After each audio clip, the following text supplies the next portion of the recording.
Good afternoon and welcome to our third quarterly call of 2017. We've muted all the phone lines.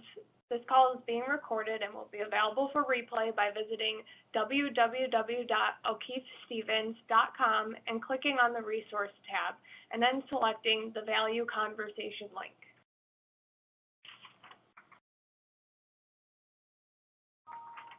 Before we get started, we must remind you that the purpose of today's call is educational and the material presented is publicly available information from sources believed to be reliable. The information in this material may change at any time and without notice. Furthermore, this presentation is not intended to provide specific advice to any individual's personal circumstances. Should you consult with your accountant, attorney, or financial advisor based on your own individual situation. This call is available for replay on the O'Keefe Stevens Advisory website, located under the Resource tab. Please contact us if you would like a link to the recording of this call or any previous calls. Thanks, Carly. And thank you for everyone who's joining us on the call today. The format for today's call will be similar to our previous calls. First, we want to present some broader thoughts on the overall economy and market. We've allocated more of our portfolio to cash, and I will discuss our rationale for this decision. I also want to tie into that discussion into our investment process. This call, I'll focus on a section of our investment process that describes the reason why Peter and I do what we do. As stewards of your wealth, our objective is to grow your wealth, and our feeling is that one of the best ways to do that is by protecting your wealth. One of the critical components to this objective is having a long-term orientation, and I'll share why that's so important and what it means for you. Next, Peter will take over to discuss 4 of our current holdings. We purchased shares in Qualcomm, a leading semiconductor and provider to the telecommunications equipment industry, in June. We'll reiterate our thought process in buying this position and explain our thesis. We also added to our position in Fannie Mae preferred stock in July. Peter will elaborate on the opportunity and why we want some of this position in every client's account. And finally, we'll revisit some bank holdings that we initially purchased in 2011 and 2012. Our ownership in Bank of New York Mellon and KeyCorp have produced compound rates of return in the mid-teens, not including dividends. Both of these companies have consistently increased their dividend to outpace inflation for income-oriented investors. And Peter's going to discuss the original thesis when we bought these companies, and we'll also provide an update as to why we continue to hold on to our investments. So regarding the current markets, on the screen, we've shared a quote from one of my favorite investors of all time, Sir John Templeton. Like Warren Buffett, John Templeton had a knack for taking the complex and boiling it down to a simple and memorable phrase. And the one on the screen is one of his most quoted phrases. It goes, "The 4 most dangerous words in investing are, 'This time is different.'" Templeton was a gifted scholar and spent his life studying investments and developing himself spiritually. He authored several books during his lifetime, and many of those are regarded as some of the most important books on investing. Templeton was able to distill the complex world of investing into universal truths. The circumstances of today's market remind me to read my Templeton. Last month, a big to-do was made in Barron's and the Wall Street Journal when a well-known value investor, Jeremy Grantham, published his newsletter. The gist of Grantham's newsletter was that this time is indeed different, and investors should not expect to see this market stop forging ahead anytime soon. The financial media was quick to pick up on this generally contrarian investor's view that the market consensus has it right, and we are, in fact, still in the early days of this bull market. Many pundits are pointing to facts and developing a rationale for why the current market is not overpriced. The low interest rate, low inflation environment provides justification for their assessment, and there's plenty of noise suggesting that we're only at the beginning of a great surge that is to come. In fact, I watched a 30-minute presentation that came across my Facebook feed last month from a research outfit touting their success at predicting the last market crashes and their belief that the next 12 to 24 months will be the greatest run-up in market history. The basic premise to their argument was, This time is different. And the source of influence was crystal clear to me, though. They're preying on the consumer's fear of missing out. But I ask, what are we going to miss out on? Let's say it is the greatest run-up in history and that we're only at the beginning. What will we miss out on? The relative performance of those around us? The joy of seeing your account multiply quickly over a brief period of time? What happens at the end of that, though? I believe part of our job is to be aware of this type of an environment in advance. I'm not prognosticating. I'm relying on the lessons of history that have been provided to me through writers like Templeton. I'm not trying to time the market. I'm trying to make sure that we're not playing a game of musical chairs when the music stops. We feel that there are two benefits of holding an outsized cash position in your portfolio today. First, in the event of a downturn in the market, your portfolio would not experience the full effect of the decline. For instance, should the market experience a 20% correction and only 80% of your funds are invested, you would only experience a 16% decline in your portfolio value. It's not a superb result, however, it's much easier to stomach than the full 20%.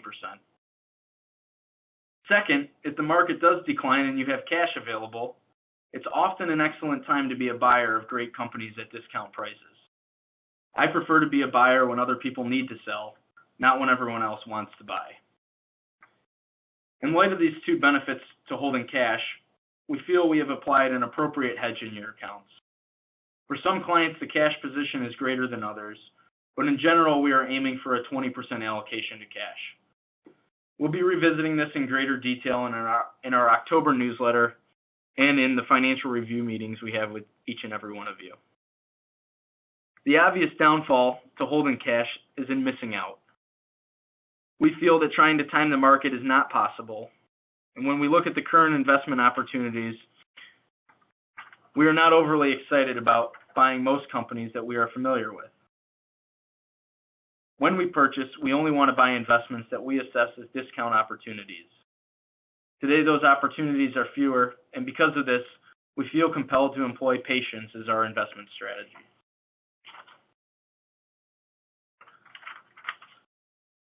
So patience ties in nicely to my next comments that are written up in the O'Keefe-Stevens investment process. I actually think reading a quote from that document would be a good idea. So, there will be times when the macroeconomy offers many bargain opportunities due to investor dislocation between perception and reality. When bargains are abundant, we are more likely to be able to buy high-quality assets at cheap prices.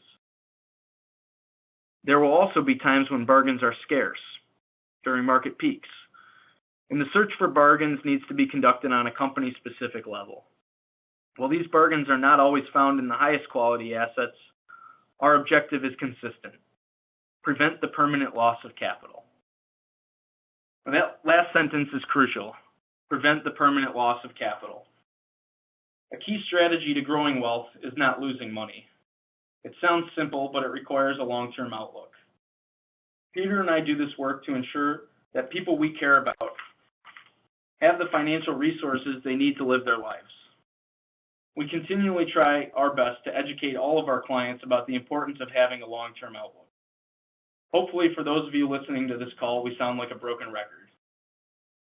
It's going to happen that we have a period of underperformance when you compare your results to those of the S&P 500.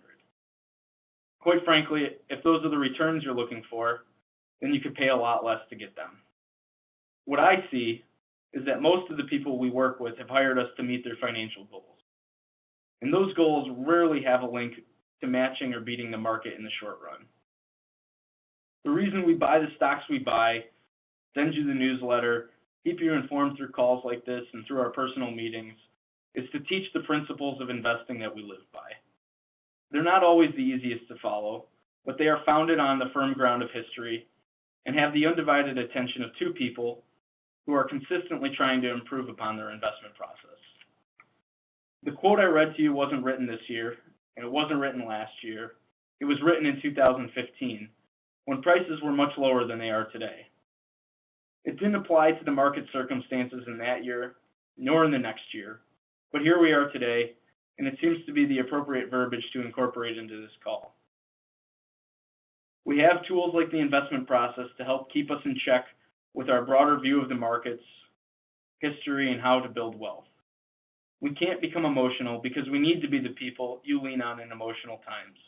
We must be disciplined in our process, otherwise we can fall victim to the same threats that so many other individuals face when it comes to investing.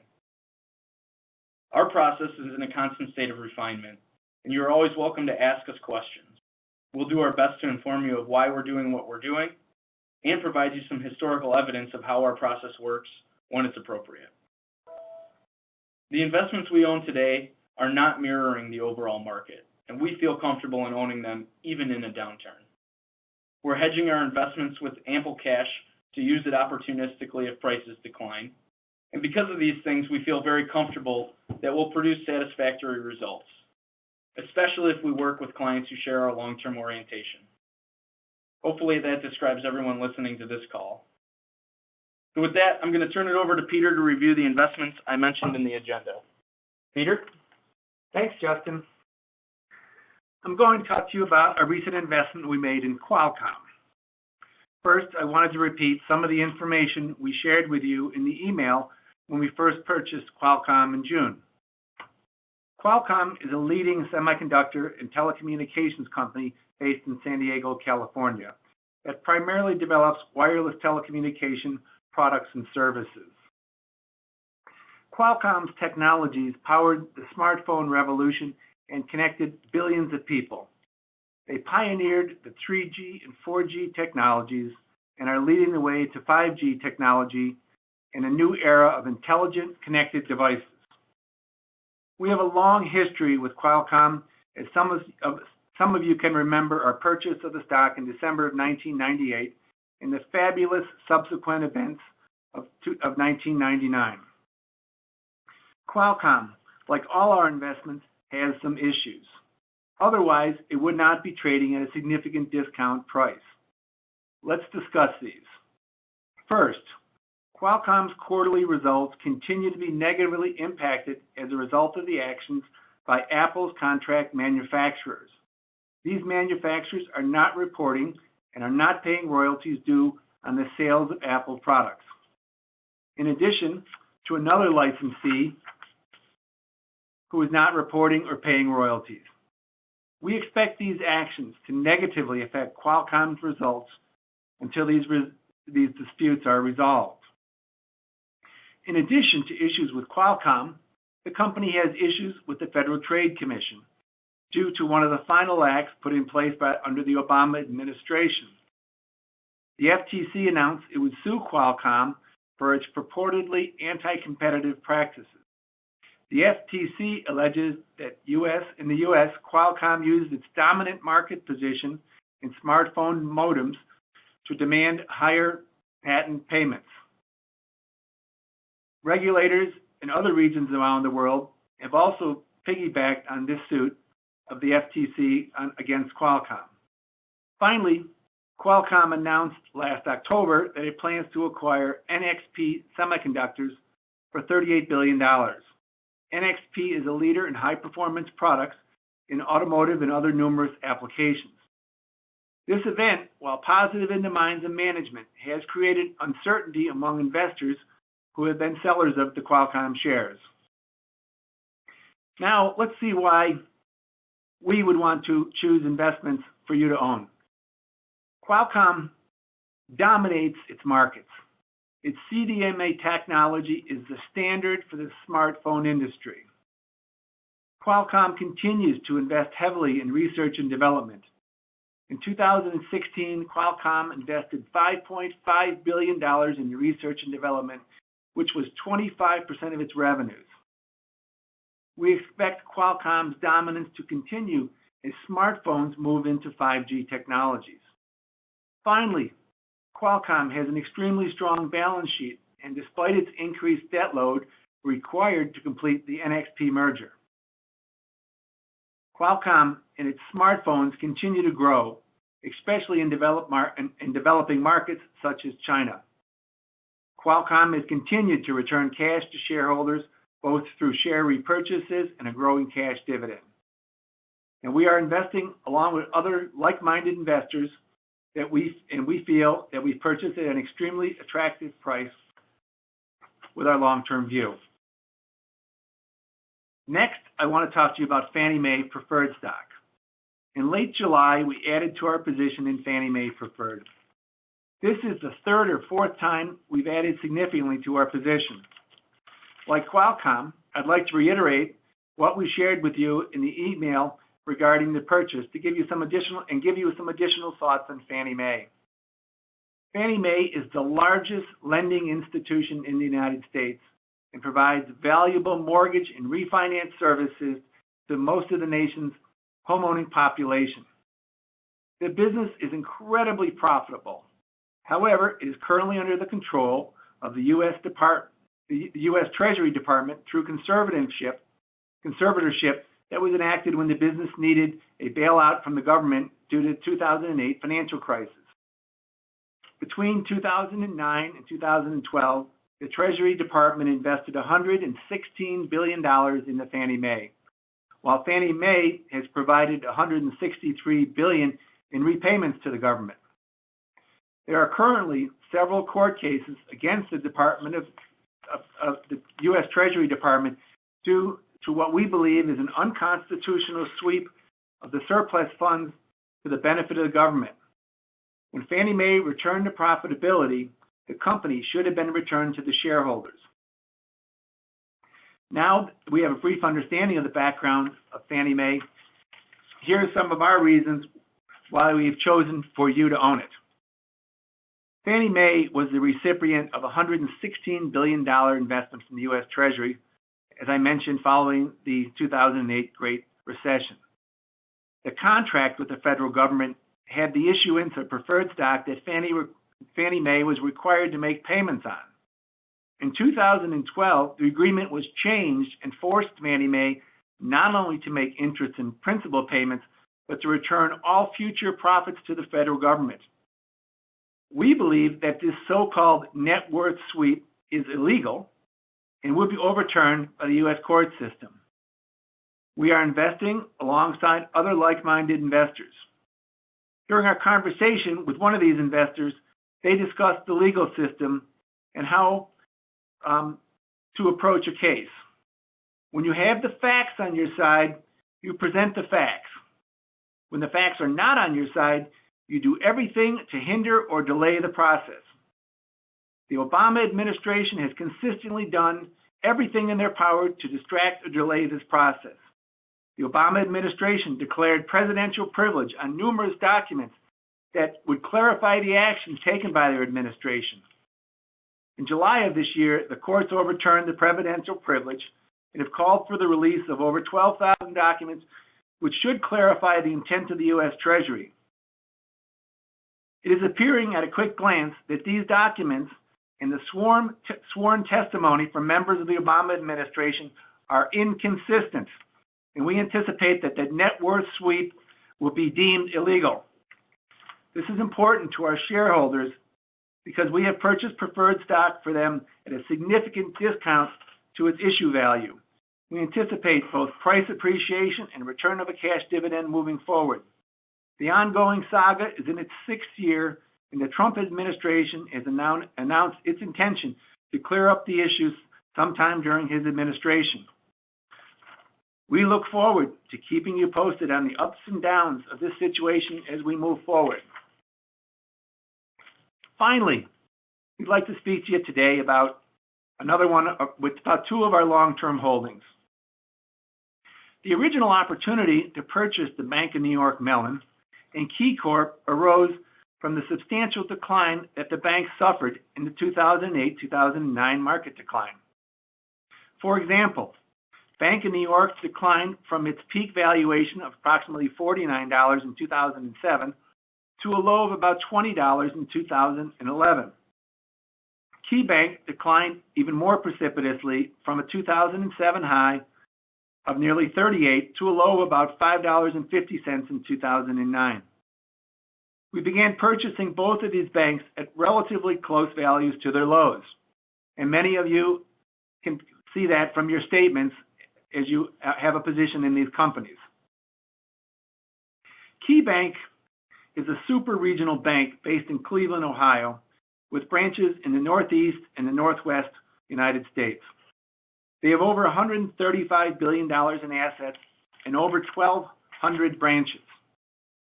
Bank of New York is both a major consumer bank, but also owns a massive investment services business. Bank of New York has over $29 trillion in assets under custodian and $1.6 trillion in assets under management. I would say this compares extremely favorably to the $160 million that O'Keefe Stevens manages. Our thesis for owning each of these businesses was that we believe they were purchased at extremely depressed prices, and over time, the financial crisis would subside and we could expect higher valuations in addition to higher income. That has indeed happened. Bank of New York now trades at over $51, paying a 96-cent dividend, and KeyCorp trades close to $17 with a 38-cent dividend. So both of these have a dividend of about 2%. Now, we believe that both of these continue to have significant upside opportunity, and what's the key that's going to drive each of these? We believe that higher interest rates is indeed the key for seeing these banks continue to perform well. In addition, they have extremely strong capital bases that they have improved dramatically on since the financial crisis. We also feel comfort in seeing that other like-minded investors are investing alongside us. For example, Warren Buffett and Berkshire Hathaway own over $1 billion in Bank of New York Mellon. You should start to see a theme with our investments. What we're trying to do is extremely simple. We're trying to buy businesses when the short-term outlook is awful. But upon examination, we believe that the long-term view is quite bright. While it's simple in concept, it requires a lot of efforts to find acceptable investments. Thank you for the opportunity to work with you. Justin? So we don't have any questions for the call today that were submitted previously to the call. Certainly, if you have any questions, please send them to us in an email or give us a call after this recording. Appreciate your time today. And as a reminder, we will have this call available for replay within 24 hours at o'keefestevens.com. And you can also always email me, Carly, for a recording of the call. Thanks for joining us today.